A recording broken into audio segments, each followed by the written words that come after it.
안녕하세요. 엑셀입니다. 제가 요즘 취미가 하나 더 생겼는데요. 바로 요 관엽식물들입니다. 그동안 풀이라면 수초 말고는 거들떠도 안 보다가 올해 초부터 갑자기 관심이 생기면서 이것저것 키워보고 있고, 키우는 김에 영상이랑 사진도 좀 찍고 있어요. 그런데 집에 어항이 있으니까 이런 물 밖에 있는 식물들을 키울 때도 좋은 점이 많더라고요. 특히 이 어항 물의 존재가 큰 도움이 되는데요. 오늘은 이것에 대해서 가볍게 다뤄보려고 합니다. 식물에게 수돗물이 아닌 어항물을 주게 되면 꽤 여러 이점이 있습니다. 첫 번째로 염소가 없습니다. 물을 하루 이틀 정도만 받아두셔도 염소가 날아가는데, 어항은 치우시기 전까진 하루가 아니라 계속 그 자리에서 물을 돌리며 존재하죠. 애초에 우리가 어항에 물을 채울 때도 염소를 제거하고 넣기 때문에 어항 속에서는 좀처럼 찾아보기 어려운 성분이죠. 물론 식물이 필요로 하는 미량원소에 이 염소 또한 속해 있고, 체내에 염소가 축적되면 알아서 배출한다는 얘기도 있어서 이 부분에 대해서는 말이 많은데요. 다만 식물이 심겨져 있는 이 흙에는 별로 좋을 게 없습니다. 우리는 여과기 속 박테리아에 더 익숙하지만 이 화분의 흙 속에도 수많은 박테리아들이 서식하면서 식물의 뿌리와 공생하고 있거든요. 그 중에는 뿌리의 발육이나 양분의 흡수를 돕는 박테리아들도 있는데, 살균작용을 하는 염소 성분이 여길 훑고 지나가면 좋을 게 없겠죠. 그래서 식물에 각별한 애정을 쏟으시는 분들은 물을 미리 받아두시거나 이런 수족관용 염소 제거제를 사용하시기도 합니다. 두 번째, 물의 온도가 적당합니다. 날 추울 때 보일러를 거치지 않은 생수돗물을 받으면 어떤가요? 정말 얼음장 같죠? 이런 물이 나오면 샤워는커녕 손도 제대로 씻기 힘들잖아요. 식물도 똑같습니다. 특히나 이런 열대 관엽식물들은 온화한 날씨에 적응한 친구들이라 이렇게 찬물이 들어가면 많이 힘들어합니다.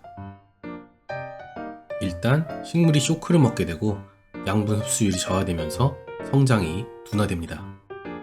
그런데 어항물은 어떤가요? 우리는 어항에 히터를 설치해서 수온을 유지하잖아요. 물론 저처럼 막 키우는 사람들은 히터를 안 쓰기도 하지만 이런 물조차 상온에 계속 노출되어 있기 때문에 20도 밑으로 내려가기는 힘들어요. 그래서 식물에게 주기 좋은 온도를 가지고 있다. 세 번째, 용존산소가 풍부합니다. 용존산소는 뿌리의 건강에 많은 영향을 미치는 요소입니다. 뿌리가 충분한 산소를 공급받게 되면 그렇지 않을 때보다 훨씬 빠르고 건강하게 뻗어나갑니다. 그래서 컵에다가 물꽂이를 하던 식물을 여과기 돌아가는 어항물로 옮기면 그렇게 안 나오던 뿌리가 기다렸다는 듯이 나오더라고요. 식물을 키우면서 자주 경험하는 트러블 중에 과습 증상이 있잖아요. 사실 이것도 단순히 물기가 많아서가 아니라 뿌리 주변의 흙이 계속해서 같은 물을 오래 머금고 있으면서 그 물 속에 산소가 부족해지고 혐기화되는 게 원인이거든요.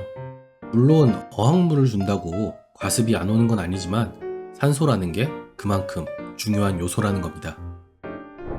네 번째, 양분. 특히 식물이 흡수하기 쉬운 형태의 질소 산화물이 풍부합니다. 이 질소가 물고기들에게는 오염요소지만 식물에게는 꼭 필요한, 그리고 소모량도 꽤 많은 양분입니다. 수조 속에서 볼 수 있는 질소 산화물은 암모늄, 아질산, 그리고 질산염이 있는데요. 그 중에서도 이 질산염은 식물이 바로 흡수할 수 있는 가장 좋은 형태의 질소 산화물입니다. 물 생활하시는 분들은 수조 속에 남는 최종 결과물이 질산염이라는 걸 아실 거예요. 그리고 물고기의 사료에는 보통 인도 포함되어 있기 때문에 가끔씩 칼륨만 좀 첨가해 주시면 NPK 3가지를 챙겨주실 수 있는 거죠.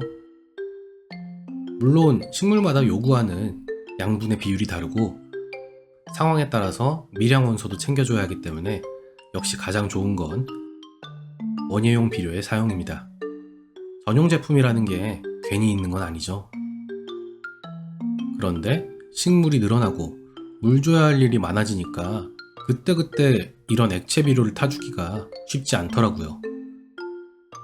그럼 미리 대량으로 희석해두면 안 되나 하고 알아봤는데 약효가 떨어지고 균이 증식할 수 있다고 합니다.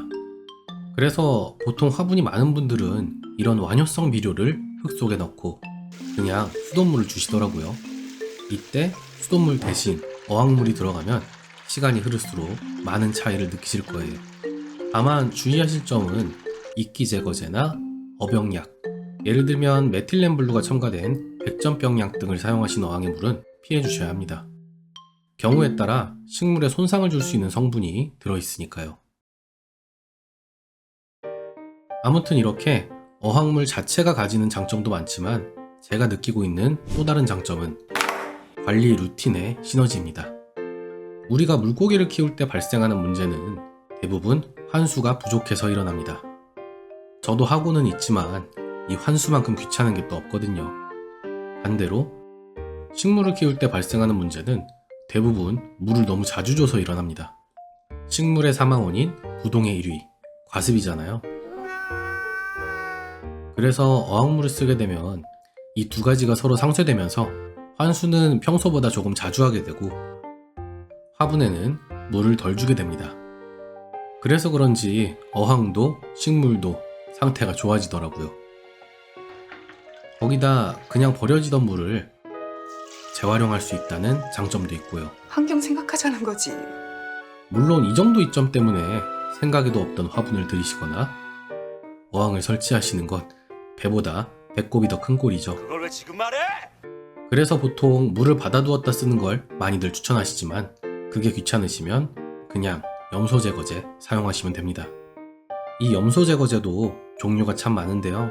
우리가 어항에 쓸 게 아니니까 물고기의 표피를 보호하거나 스트레스를 줄여준다거나 뭐 이런저런 다기능을 가진 단가 높은 제품보다는 염소 제거라는 본질에 충실하면서 양 많고 저렴한 제품을 쓰는 게 이득이겠죠.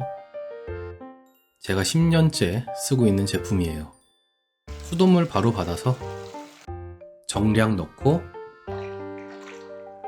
휘휘 저은 다음 바로 주시면 됩니다. 참 쉽죠?